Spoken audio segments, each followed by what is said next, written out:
Welcome to the exam warrior. Last लेक्चरला आपण महाराष्ट्राबद्दल बेसिक माहिती घेतली। त्यानंतर आज आपण महाराष्ट्रातील काही जिल्ह्यांची निर्मिती तसेच प्रशासकीय विभाग या ठिकाणी घेणार आहोत मित्रांनो। बघा, महाराष्ट्रामध्ये 1980 च्या पूर्वी 26 इतके जिल्हे होते आणि 4 प्रशासकीय विभाग होते, परंतु 1980 च्या नंतर महाराष्ट्रामध्ये नव्याने 10 जिल्ह्यांची निर्मिती करण्यात आली, तसेच 2 प्रशासकीय विभाग निर्मित करण्यात आले। तर नव्याने कोणते 10 जिल्हे निर्माण करण्यात आले किंवा कोणता जिल्हा कोणत्या जिल्ह्यांमधून नवीन निर्माण करण्यात आला तेच आपण या ठिकाणी आज घेणार आहोत मित्रांनो। बघा, 1 मे 1981 चा जर विचार केला तर रत्नागिरी या जिल्ह्यामधून सिंधुदुर्ग हा नव्याने जिल्हा निर्माण करण्यात आला। त्यानंतर याच दिवशी छत्रपती संभाजीनगरमधून जालना हा नव्याने एक नवीन जिल्हा निर्माण करण्यात आला। छत्रपती संभाजीनगरचा विचार केला असता तुम्हाला माहित असेल की पूर्वी या जिल्ह्याचं नाव औरंगाबाद असं होतं, परंतु आता या जिल्ह्याचं नामांतरण करण्यात आलं आहे आणि या जिल्ह्याला छत्रपती संभाजीनगर असं नाव देण्यात आलेलं आहे। त्यानंतर ऑगस्ट 1982 चा जर आपण विचार केला तर परत नव्याने 2 नवीन जिल्ह्यांची निर्मिती करण्यात आली। धाराशिवमधून लातूर आणि चंद्रपूरमधून गडचिरोली हे 2 नवीन जिल्हे निर्माण करण्यात आले, लातूर आणि गडचिरोली। धाराशिवचा विचार केला असता या जिल्ह्याचं देखील नवीन नामांतरण करण्यात आलेलं आहे। पूर्वी या जिल्ह्याला उस्मानाबाद या नावाने ओळखले जात होतं। त्यानंतर 1 ऑक्टोबर 1990 चा जर विचार केला तर बृहन्मुंबईमधून 2 नवीन जिल्ह्यांची निर्मिती करण्यात आली, एक म्हणजे मुंबई शहर आणि मुंबई उपनगर। त्यानंतर 1 जुलै 1998 कडे आपण जेव्हा जातो तेव्हा परत याच वर्षी 2 जिल्ह्यांमधून 2 नवीन जिल्ह्यांची निर्मिती करण्यात आली, अकोलामधून वाशिम आणि धुळेमधून नंदुरबार। नंदुरबार जिल्ह्याचा वैशिष्ट्याचा जर विचार केला तर महाराष्ट्रातला 100% आदिवासी जिल्हा म्हणून या जिल्ह्याची ओळख आहे। परत हा जिल्हा महाराष्ट्राच्या अति उत्तरेकडला जिल्हा म्हणून देखील ओळखला जातो मित्रांनो। त्यानंतर जेव्हा आपण 1 मे 1999 कडे वळतो तेव्हा परभणीमधून हिंगोली आणि भंडारामधून गोंदिया असे 2 नवीन जिल्हे नव्याने निर्मित करण्यात आले। त्यानंतर जेव्हा 1 ऑगस्ट 2014 चा विचार केला तर ठाणेमधून पालघर हा जिल्हा नव्याने निर्मित करण्यात आलेला आहे। हे झाले नवीन 10 जिल्हे जे निर्मित 1980 च्या नंतर निर्माण करण्यात आले। आता आपण प्रशासकीय विभागाचा विचार करू मित्रांनो। बघा, महाराष्ट्रामध्ये जर प्रशासकीय विभागाचा विचार केला तर महाराष्ट्रामध्ये सध्या स्थितीत 6 इतके प्रशासकीय विभाग आहे, परंतु 1980 च्या पूर्वी किंवा महाराष्ट्र ज्यावेळेस निर्मित झाला होता 1 मे 1960 ला त्यावेळेस महाराष्ट्रामध्ये 4च प्रशासकीय विभाग होते। तर 2 नव्याने कोणते नवीन प्रशासकीय विभाग निर्माण करण्यात आले तर नाशिक आणि पूर्व विदर्भामध्ये असणारा अमरावती हे 2 नवीन विभाग नव्याने निर्मित करण्यात आले।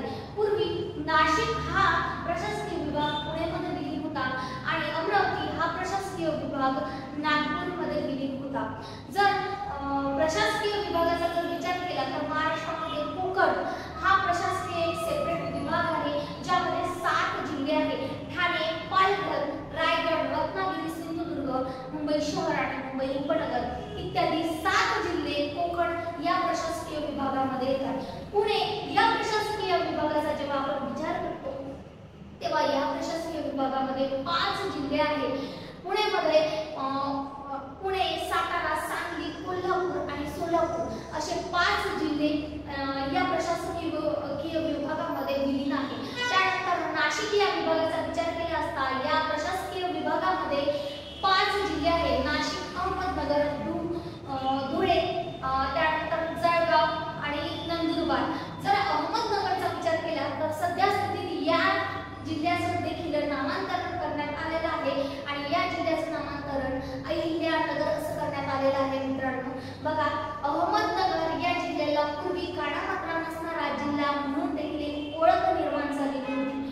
त्यानंतर जेव्हा आपण अमरावती या प्रशासकीय विभागावर येतो मित्रांनो तेव्हा या देखील प्रशासकीय विभागामध्ये 5च जिल्हे आहेत, अमरावती, बुलढाणा, अकोला, वाशिम, यवतमाळ इत्यादी 5 जिल्हे या अमरावती प्रशासकीय विभागामध्ये आहे। नागपूर प्रशासकीय विभागाकडे वळले असता आपल्याला कळेल की 6 इतक्या जिल्ह्यांची संख्या या प्रशासकीय विभागामध्ये आहे।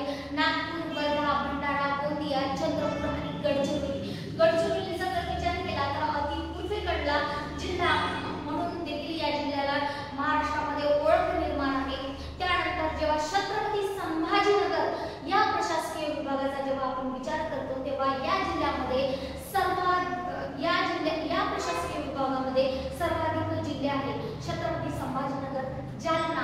लातूर, धाराशिव, त्यानंतर परभणी, हिंगोली आणि नांदेड असे 8 जिल्हे या प्रशासकीय विभागामध्ये विलीन आहे आणि हा महाराष्ट्रातला सर्वाधिक मोठा असा प्रशासकीय विभाग आहे. क्षेत्रफळाने, त्यानंतर तालुक्याच्या दृष्टिकोनातून आणि जिल्ह्याच्या दृष्टिकोनातून देखील हा महाराष्ट्रातला सर्वाधिक मोठा असा प्रशासकीय विभाग आहे मित्रांनो. बघा, आणि याच जिल्ह्याला पूर्वी औरंगाबाद या नावाने देखील ओळखले जात होतं. क्षेत्रफळाच्या दृष्टीने जेव्हा आपण प्रशासकीय विभागाचा विचार करतो तर पहिल्या क्रमांकावर छत्रपती संभाजीनगर, दुसऱ्या क्रमांकावर नाशिक, तिसऱ्या क्रमांकावर पुणे, चौथ्या क्रमांकावर नागपूर, त्यानंतर 5व्या क्रमांकावर अमरावती आणि 6व्या क्रमांकावर कोकण हा विभाग येतो. परत प्रशासकीय विभागाच्या बाबतीत जर जिल्ह्यांच्या क्रमानुसार आपण लावायचं असेल किंवा जिल्ह्यांचा क्रमानुसार प्रशासकीय विभागांची क्रमवारी आपल्याला करायची असेल तर परत छत्रपती संभाजीनगर हाच जिल्हा येतो. या प्रशासकीय विभागामध्ये 8 जिल्ह्यांची संख्या आहे. त्यानंतर कोकण, कोकण या विभागामध्ये 7 जिल्ह्यांची संख्या आहे. त्यानंतर नागपूरमध्ये 6 जिल्ह्यांची संख्या आहे. त्यानंतर नाशिक, पुणे आणि अमरावती यामध्ये एकत्रितरित्या अनुक्रमे 5 जिल्ह्यांची संख्या आहे. त्यानंतर जेव्हा आपण तालुक्यानुसार प्रशासकीय विभागाचा विचार करतो तेव्हा छत्रपती संभाजीनगर हाच प्रशासकीय विभाग प्रथम क्रमांकावर येतो मित्रांनो. 76% तालुके या प्रशासकीय विभागामध्ये आहेत. सेकंड नंबरवर नागपूरमध्ये 64% तालुके आहेत. थर्ड क्रमांकावर पुणेमध्ये 58, फोर्थ मध्ये अमरावती 56, त्यानंतर नाशिकमध्ये 54 आणि कोकणमध्ये एकत्रितरित्या 50 तालुके आहेत. परंतु कुर्ला, बोरीवली आणि अंधेरी हे 3 तालुके जे आहेत हे प्रशासकीय सोयीसाठी निर्माण करण्यात आले. त्यामुळे हे 3 तालुके जर 50 मधून आपण मायनस केले तर कोकणमध्ये 47 इतक्या तालुक्यांच्या संख्यांचा विचार केला जातो. त्यानंतर जर महाराष्ट्रातील जिल्हे क्षेत्रफळानुसार आपण विचार केले तर महाराष्ट्रातला सर्वात पहिला क्षेत्रफळानुसार आणि सर्वात मोठा असा क्षेत्रफळानुसार कोणता जिल्हा असेल तर तो अहिल्यानगर, ज्याला पूर्वी अहमदनगर या नावाने देखील ओळखला जातो. सेकंड नंबरवर पुणे, नाशिक, सोलापूर आणि गडचिरोली असा त्याचा क्रमांक आहे. त्यानंतर जर सर्वाधिक कमी असा क्षेत्रफळाने जिल्हा असेल तर मुंबई शहर, मुंबई उपनगर, भंडारा, ठाणे आणि हिंगोली असे क्रमांक सर्वाधिक कमी क्षेत्रफळाच्या दृष्टिकोनातून महाराष्ट्रातील जिल्ह्यांचे लागतात मित्रांनो. यानंतर सेकंड लेक्चरला आपण महाराष्ट्रात असणाऱ्या प्रादेशिक विभागांचा विचार करणार आहोत. तर प्रादेशिक विभागाबद्दल नव्याने